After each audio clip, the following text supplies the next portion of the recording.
Bien, estamos en psicosis, ¿no es cierto? Habíamos visto ya la psicosis reactiva breve y estábamos en paranoia, ¿no?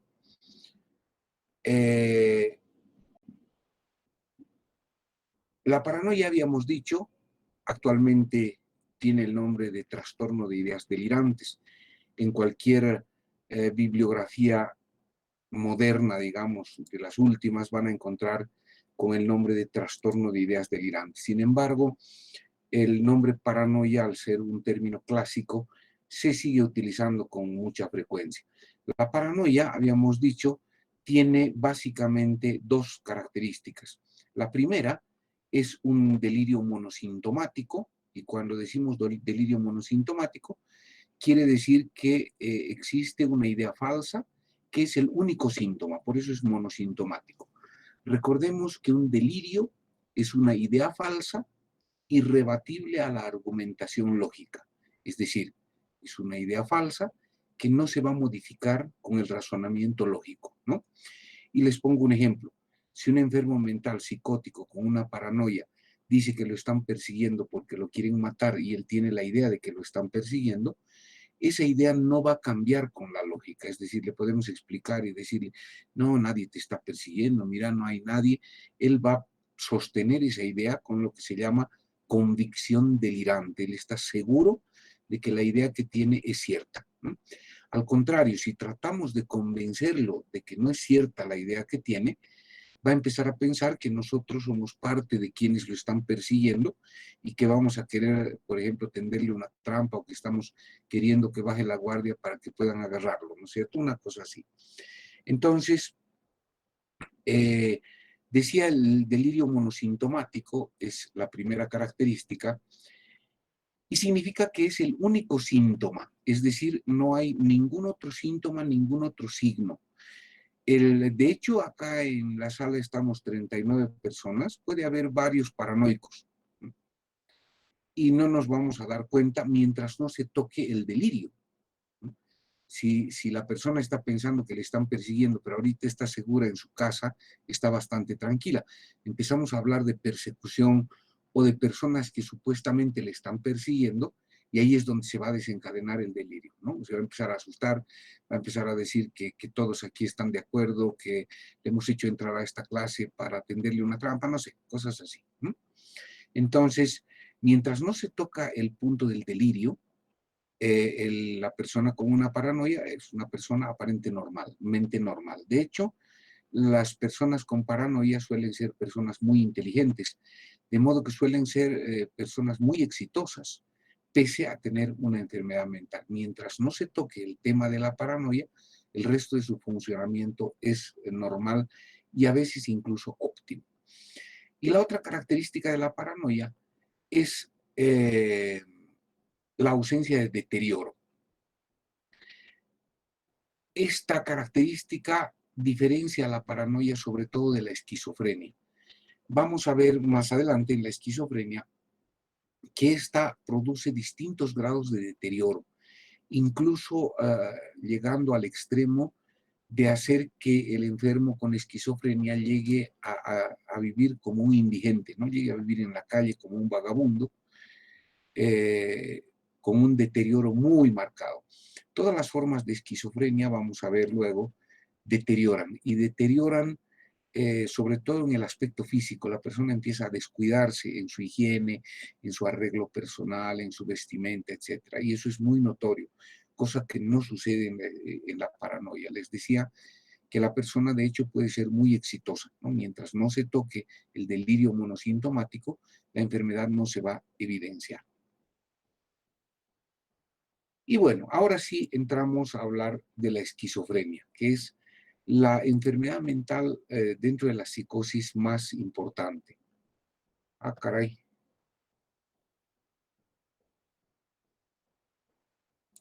ya perdí la esquizofrenia. Denme un segundito. Break.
Ahora sí, la esquizofrenia, les decía, es probablemente la enfermedad más importante dentro de la psicosis e incluso tal vez diría dentro de la psiquiatría.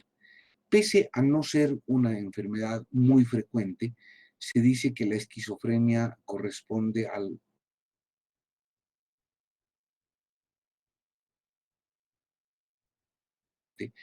Es, diría, la enfermedad emblemática de la esquizofrenia, ¿no? Eh,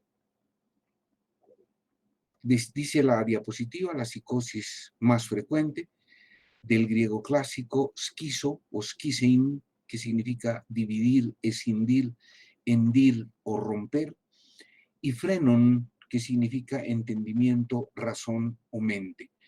Y dice, como comentaba hace un momento, afecta aproximadamente al 1% de la población.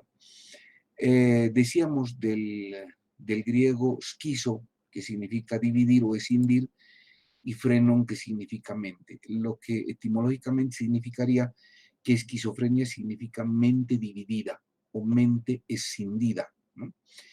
Esta definición original de esquizofrenia hace referencia a dos características. Primero, a que el enfermo esquizofrénico tiene la sensación de que hubiera alguien más dentro de su mente, como que en su mente no está solo. Y no me refiero a que en su cuerpo haya dos personas, no, sino que en su mente hay alguien más.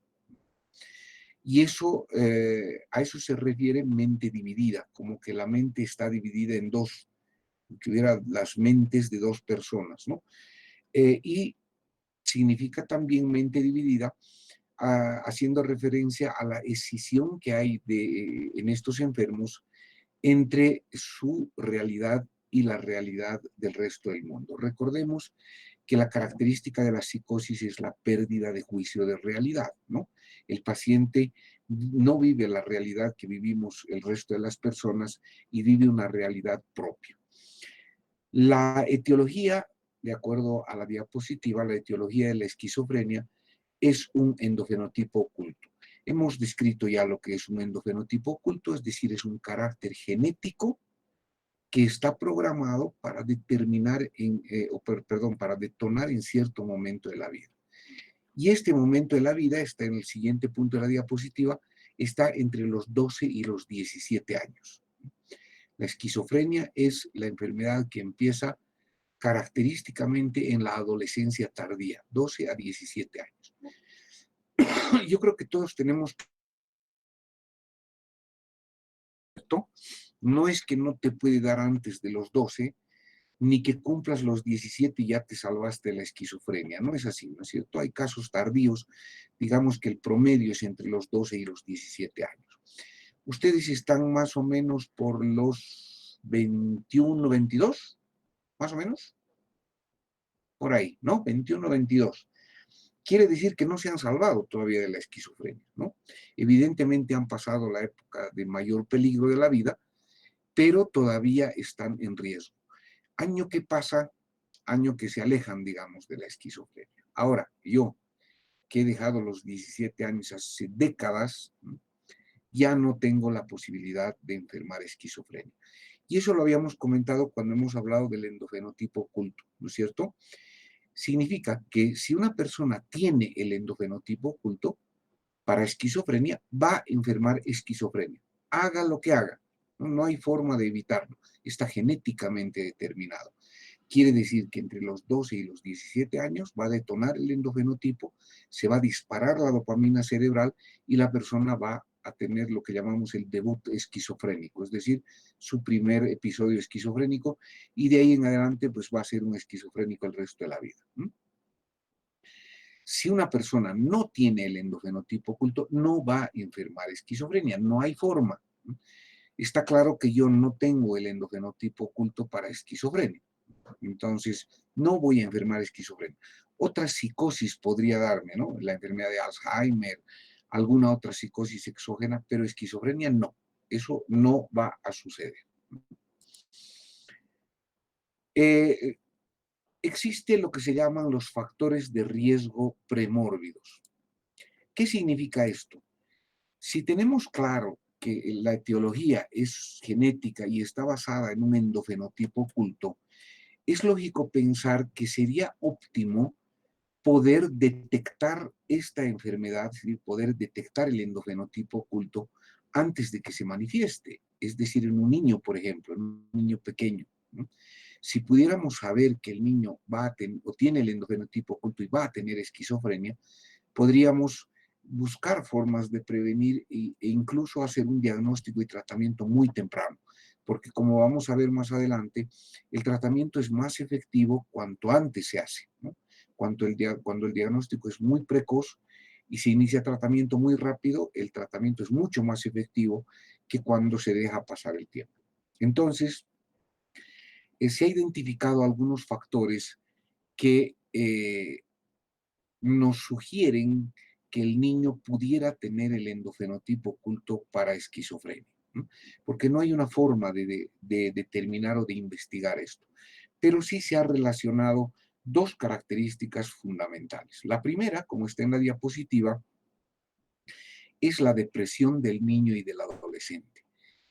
La depresión en el niño y en el adolescente son bastante poco frecuentes. Incluso antiguamente se pensaba que no existía la depresión en el niño o la depresión en el adolescente, pero hace ya varios años, más de 10 años, que se ha observado que sí existe la depresión del niño y del adolescente y que en muchos casos es un indicador de un endofenotipo oculto para esquizofrenia. Es decir, toda vez que detectamos depresión en un niño o en un adolescente, habitualmente los psiquiatras empezamos ya un tratamiento profiláctico por si acaso fuera un factor premórbido para esquizofrenia, ¿no? Es decir, empezamos con medicación, generalmente con bloqueantes dopaminérgicos en dosis bajas, para evitar que en cualquier momento, para adelantarnos en todo caso, a que en cualquier momento se dispare la dopamina cerebral, ¿no? Si estamos ya con tratamiento, es mucho más fácil subir, regular las dosis, etcétera, para lograr que la enfermedad se controle. Y la otra característica son los niños modelo, como está en la diapositiva. ¿A qué se refiere con niños modelo? Eh, tengamos claro que la conducta normal de un niño es que sea travieso, para decirlo en términos muy generales. ¿M? Me imagino que tienen hermanitos, sobrinitos, primitos, no sé, niños pequeños, y lo normal es que sean niños traviesos, es normal que sean rebeldes. Es decir, por ejemplo, lo normal es que con el niño tengas que pelear, ¿m? Para que se despierte en la mañana. Yo tengo una hijita de 6 años. ¿M? Hay que pelear para que despierte en la mañana. Hay que pelear para que se vista. Hay que pelear para que se lave la cara. Hay que pelear para peinarla, porque no se deja peinar, ¿no es cierto? Es una guerra total, cada mañana. ¿M? Hay que pelear para que atienda a clases, y ya pasa a clases virtuales también, está en primero básico, ¿no? Hay que pelear para que atienda, porque ella está haciendo cualquier cosa mientras la profesora está hablando ahí adelante, ¿no? O ahí en el monitor. Hay que pelear para que haga las tareas, es la pelea de nunca acabar, todos los días, ¿no? Termina la clase, termina sus clases, ya, empieza a hacer tus tareas, una pelea. Hay que pelear para que coma, ¿m? Ya come, se le sirve, come y habla, cállate y come, come, hay que hacerle comer dándole en la boca, ¿no es cierto? Tienes que terminar esto y se pone a llorar, ya se berrinche y no quiere, ¿no es cierto? Eh, bueno, en la tarde, digamos, juega, hay que pelear para que se duerma, hay que pelear para que se ponga pijama. Eso es lo normal, digamos. Estamos hablando de una niña mentalmente sana, mentalmente saludable, ¿no? Es normal, les digo, que estando en colegio el estudiante diga, ¿tienes tarea? Y diga, no, no tengo, cuando sí tiene, ¿no? Es normal. Todos hemos funcionado así, ¿no es cierto? Todas las personas normales, digamos, ¿no? Es normal incluso en la universidad que te quieras faltar, que no quieras entrar a clases. Es normal, ¿no? De hecho, si les dieran a elegir estudiar o no, lo más probable es que no quisieran estudiar. ¿no es cierto? Y es lo normal, porque es raro que a alguien le guste estudiar, ¿no es cierto? Si a alguno de ustedes le gusta estudiar, le voy a mandar mi dirección, ¿no es cierto? Y la forma de hacer una consulta, porque algo no está bien. Lo normal es que el joven no quiere estudiar. ¿Qué quiere? Quiere divertirse, quiere pachanguear, quiere estar con sus amigos. Los que van a estar con chicas o con chicos, depende de gustos y de géneros, ¿no es cierto? Pero estudiar no. Estudias porque no te queda otra, ni modo, ¿no? En colegio lo mismo. Eso va cambiando con el desarrollo del superyo, si ustedes se acuerdan un poco de psicología, ¿no? Cuando el superyo se termina de desarrollar, sí, ya quieres tener más títulos y empiezas a estudiar más. De hecho, les va a pasar cuando terminen la carrera, van a trabajar y se van a pagar posgrados, estudios, ¿no? Con su propio dinero y ya es un nivel de maduración mayor. Pero es normal, digamos, que el niño, el adolescente, el joven sean así, rebeldes, no quieran, etcétera, ¿no?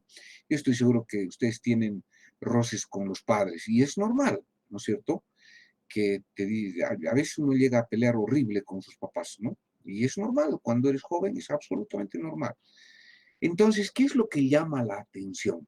Llama la atención el niño modelo, o sea, el niño que es muy estudioso, muy buen alumno, ¿m?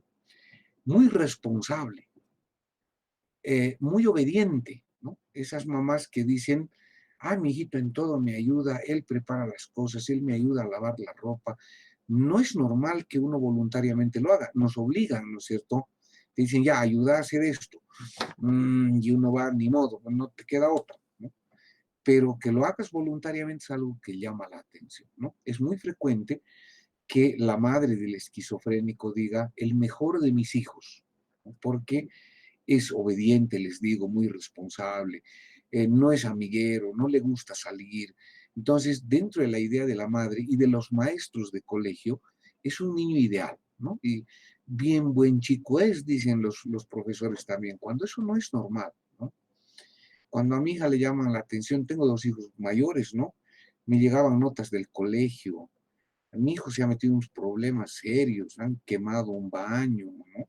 Con sus amigos y pues yo no, obviamente me enojo porque tengo que educarlo, pero absolutamente normal, ¿no? Todos hemos hecho travesuras, a veces barbaridades, ¿no es cierto? Y es parte del desarrollo normal.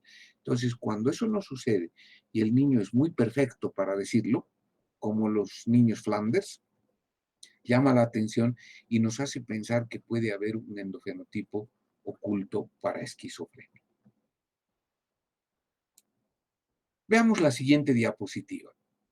En cuanto a su clínica, las esquizofrenias, porque son varias formas de esquizofrenia, se dividen primariamente en dos grupos. Primero, como está en la diapositiva, tenemos las esquizofrenias productivas o positivas. Estas esquizofrenias se llaman así, se llaman productivas, primero porque producen una gran cantidad de síntomas.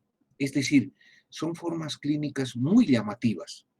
Todo el mundo se da cuenta que la persona tiene algún problema porque es muy, muy llamativa la sintomatología. Produce muchos signos y síntomas, por eso se llaman productivas.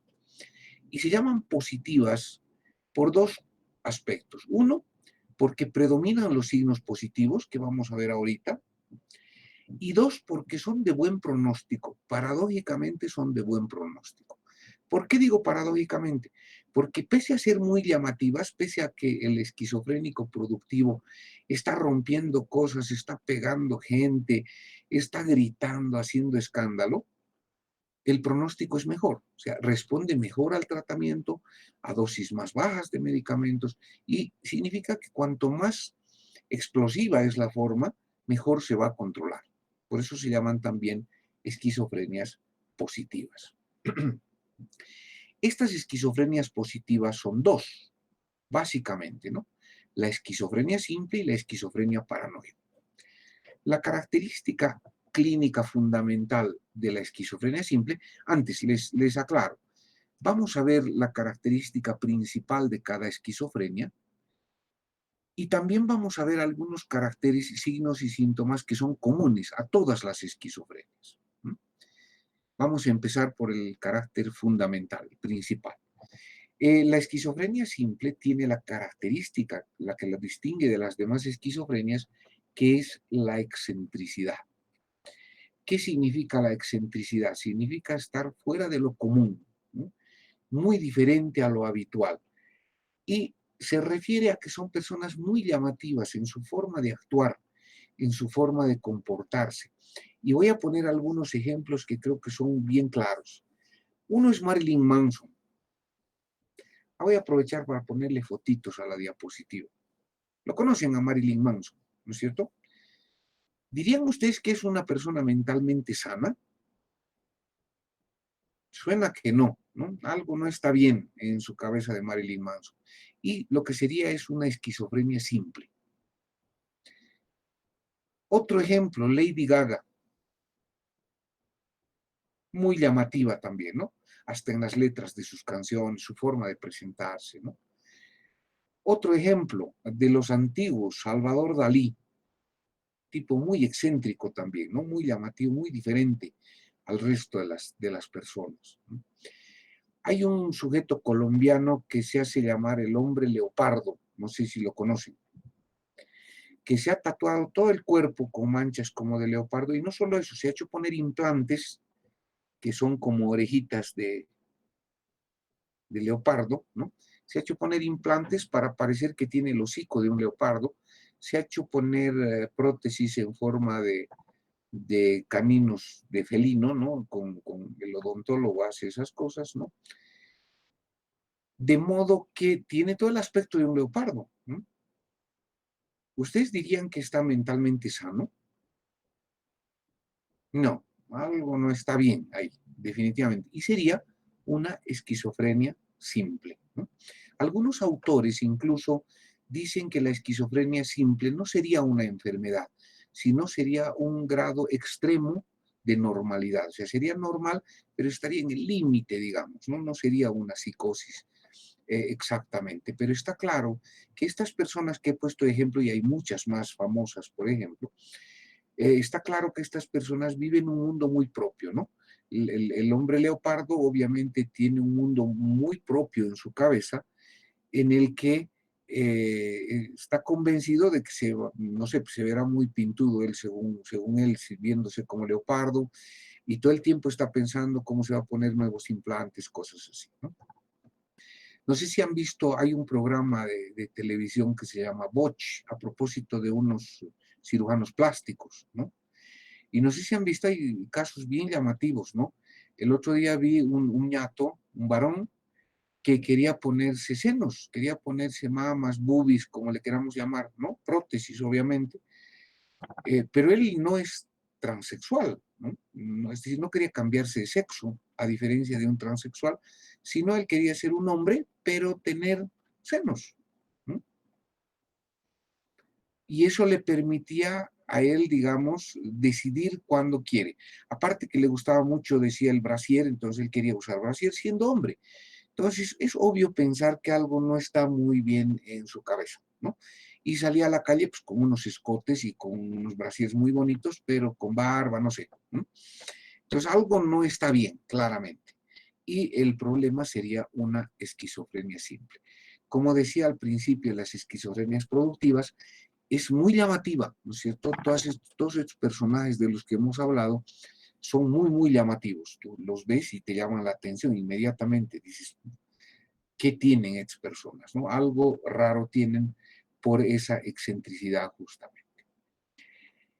Y la esquizofrenia paranoide es la otra forma de esquizofrenias productivas. La esquizofrenia paranoide es sin duda la forma de esquizofrenia más frecuente.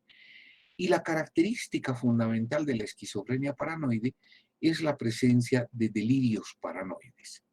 Recordando, hace un momento lo definí, esto lo hemos visto en psicopato, ¿no es cierto? Un delirio es una idea falsa, irrebatible a la argumentación lógica. Y dice delirios paranoides porque el contenido de los delirios en la esquizofrenia paranoide es justamente ese, contenido paranoide, ¿no? ¿Qué significa? Que la persona tiene ideas de persecución, tiene ideas de daño o perjuicio, tiene ideas, por ejemplo, celotípicas, de que le están poniendo cuernos, ¿no es cierto? Tiene ideas reivindicativas, como que sus derechos se están vulnerando y tiene que defenderlos, ¿no? Y en general tiene ideas de contenido paranoide, o sea, todas como que hay algo contra la persona y la persona lógicamente va a adoptar una posición defensiva. Los delirios paranoides son característicos de la paranoia y de la esquizofrenia paranoide. ¿No? De hecho, esquizofrenia paranoide quiere decir parecido a la paranoia, ¿no? Porque el síntoma central son los delirios paranoides, que es un signo que tiene en común con la paranoia. En este tipo de esquizofrenias, predominan los llamados signos positivos. Y por eso decía al principio que se llaman también esquizofrenias positivas, ¿no? Estos signos positivos de la esquizofrenia se presentan en cualquier tipo de esquizofrenia, tanto en las productivas como en las deficitarias que vamos a ver a continuación, ¿no? Pero predominan, y por eso está clarito ahí, predominio de signos positivos, predominan en estas esquizofrenias positivas o productivas, ¿no? Estos signos positivos son dos, llamados signos cardinales de Schneider. Los signos cardinales de Schneider son las alucinaciones auditivas y los delirios, que son característicos de este tipo de esquizofrenias. ¿Qué es una alucinación auditiva? Vamos a recordar un poquito.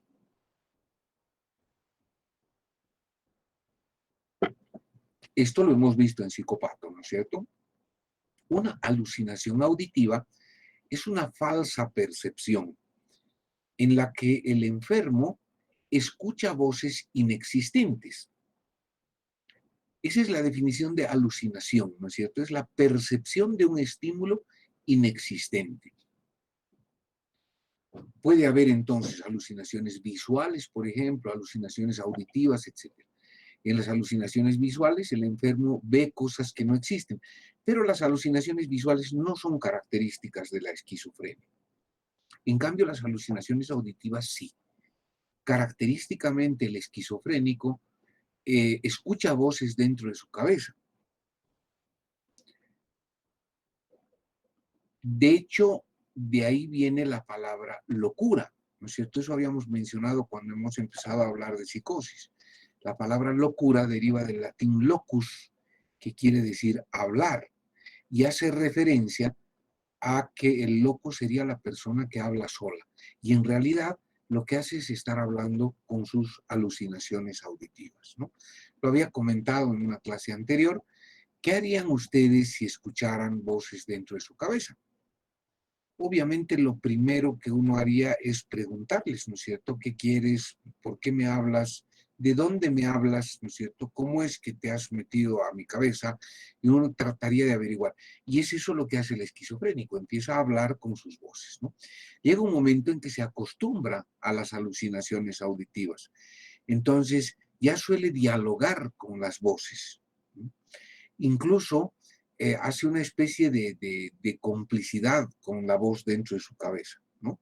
Charla con la voz dentro de su cabeza, bromea, juega, por eso suele reírse con frecuencia solo el enfermo mental.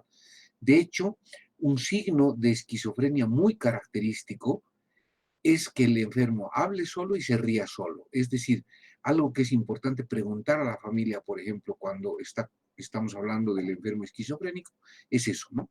Habla solo como si estuviera hablando con alguien y cuando dice sí, habla solito, parece que estuviera con alguien en su cuarto, casi seguro que es esquizofrenia.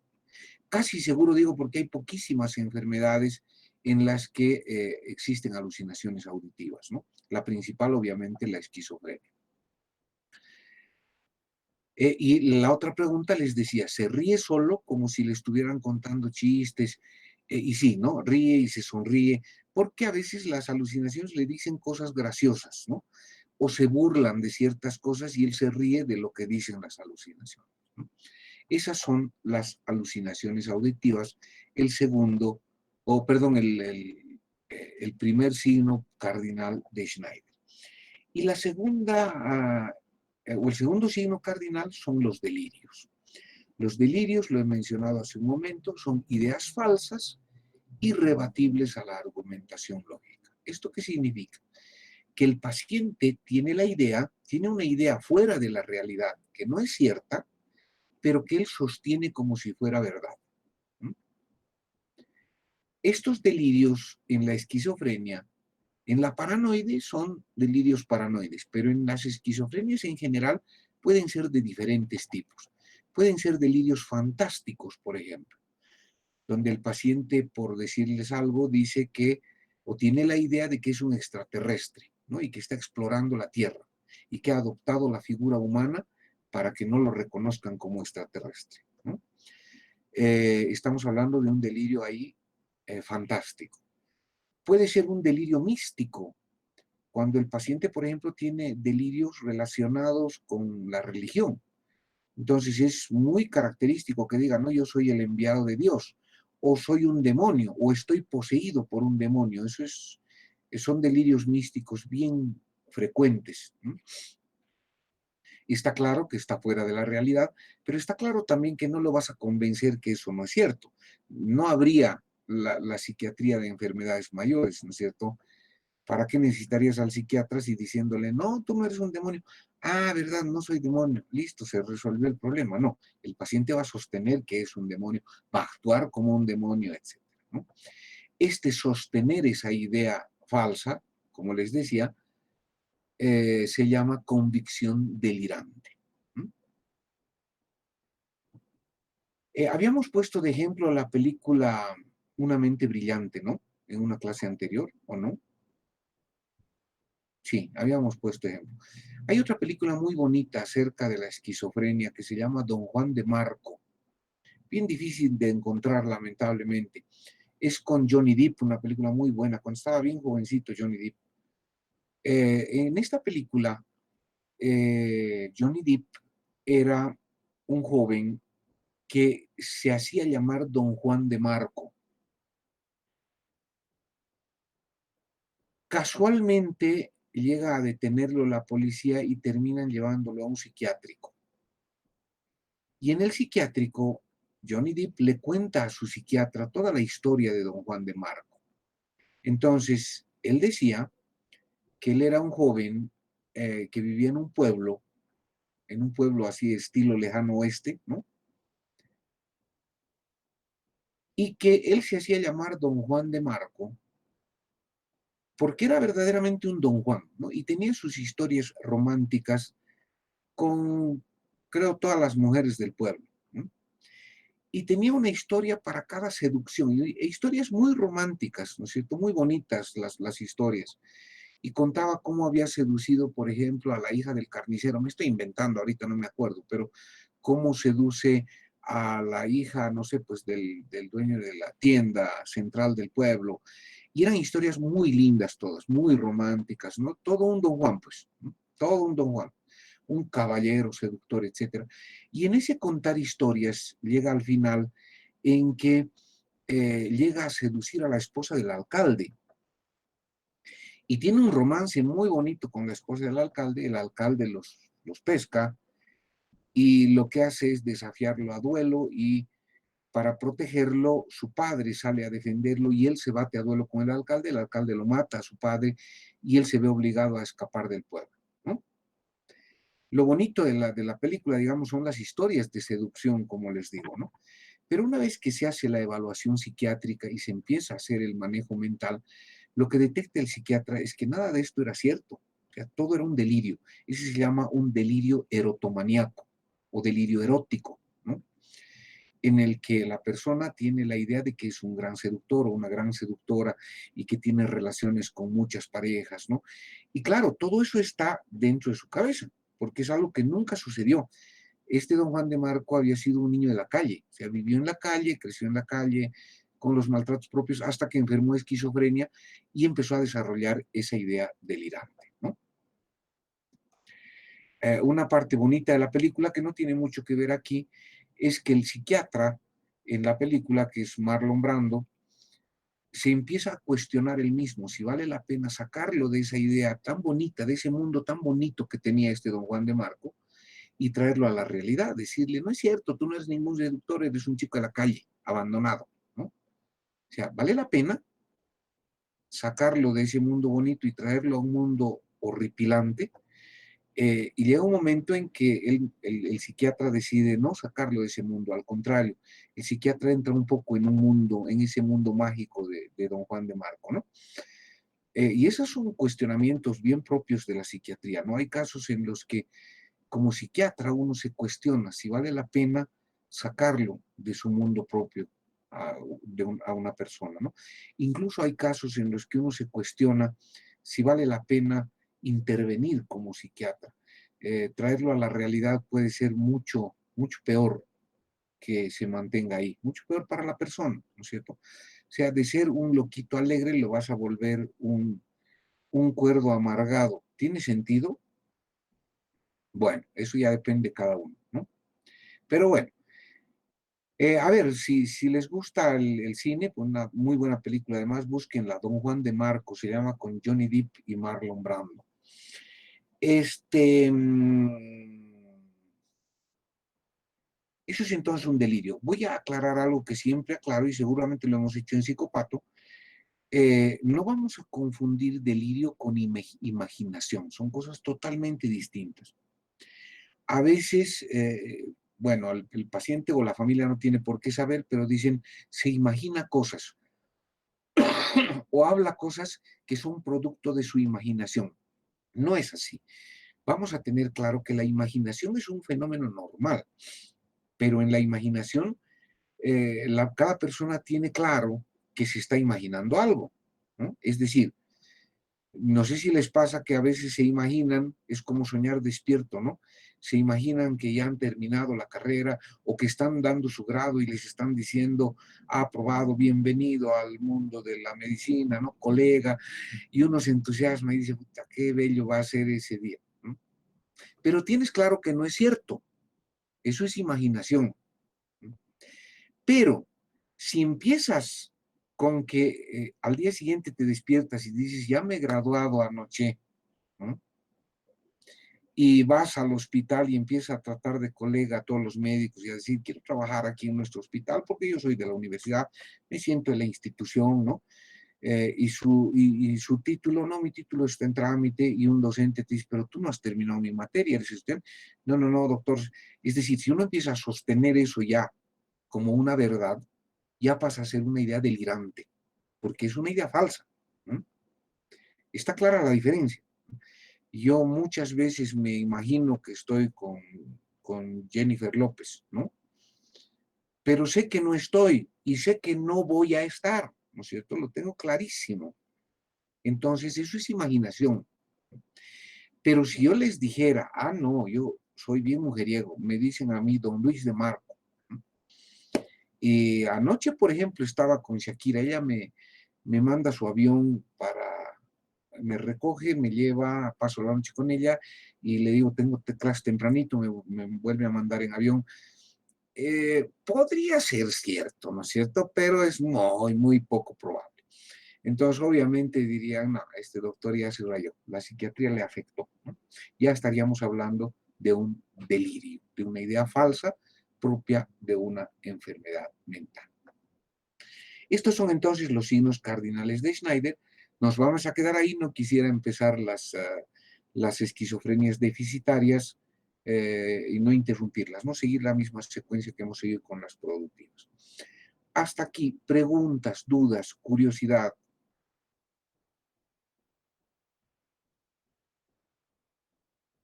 ¿Nada? Bueno, nos vemos el miércoles próximo a las 12. Que les vaya muy bien.